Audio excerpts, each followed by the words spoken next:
Galileo Galilei, ये नाम सदियों से गूंज रहा है। उन्हें आधुनिक विज्ञान का जनक कहा जाता है। गैलीलियो का जीवन अवलोकन और तर्क की शक्ति का प्रमाण था। उन्होंने ब्रह्मांड के स्थापित विचारों को चुनौती देने का साहस किया। ऐसा करके उन्होंने वैज्ञानिक सोच के एक नए युग की शुरुआत की। गैलीलियो की कहानी एक याद दिलाती है। यह हमें बताती है कि ज्ञान की खोज एक खतरनाक रास्ता हो सकता है, लेकिन यह एक ऐसा रास्ता है जो तय करने लायक है। उनका साहस और बुद्धिमत्ता हमें प्रेरित करते रहते हैं।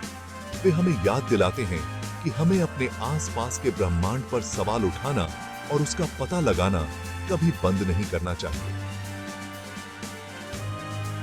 यह गैलीलियो गैलीली की कहानी है। यह जिज्ञासा, खोज और स्थायी मानवीय भावना की कहानी है। गैलीलियो का जन्म 1564 में इटली के पीसा में हुआ था। उनके पिता विंसेंजो गैलीली एक संगीतकार थे। उनके परिवार वाले उनसे उम्मीद करते थे कि वो दवाइयों, मेडिसिन की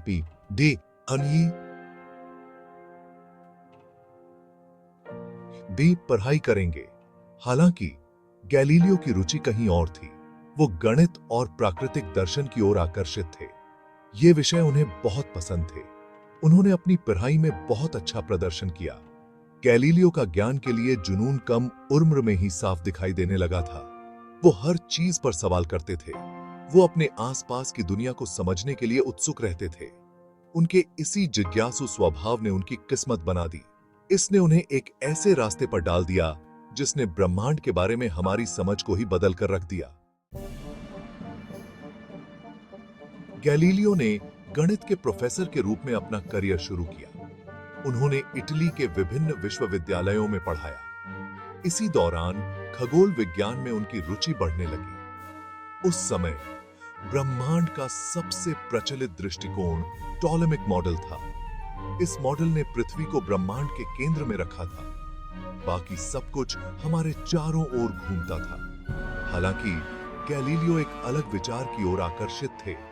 उन्होंने खुद को कोपरनिकस के सूर्य केंद्रित सिद्धांत से इंट्रिग्ड पाया। इस थ्योरी ने एक बहुत ही अलग कॉन्सेप्ट को सामने रखा। पृथ्वी नहीं, बल्कि सूर्य सौर मंडल के केंद्र में था। पृथ्वी और अन्य ग्रह इसके चारों ओर घूमते थे। इस विचार ने गैलीलियो की कल्पना को मोहित कर लिया।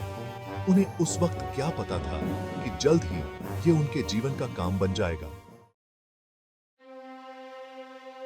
गैलीलियो ने नीदरलैंड से एक नए आविष्कार के बारे में सुना। इसे टेलीस्कोप कहा जाता था। यह उपकरण दूर की वस्तुओं को बड़ा करके दिखा सकता था। वो इसमें तुरंत रुचि लेने लगे। उन्होंने खगोल विज्ञान में क्रांति लाने की इसकी क्षमता को पहचाना। गैलीलियो ने अपना खुद का टेलीस्कोप बनाया। यह पहले बनाई गई किसी भी चीज से ज्यादा शक्तिशाली था। उन्होंने इसे आकाश की ओर इशारा किया। उसने जो देखा वो सब कुछ बदल देगा।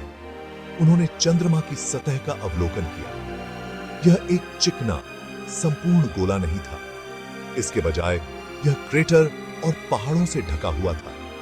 उन्होंने बृहस्पति की परिक्रमा करने वाले 4 खगोलीय पिंडों की खोज की। इन्हें गैलीलियन चंद्रमा के रूप में जाना जाने लगा।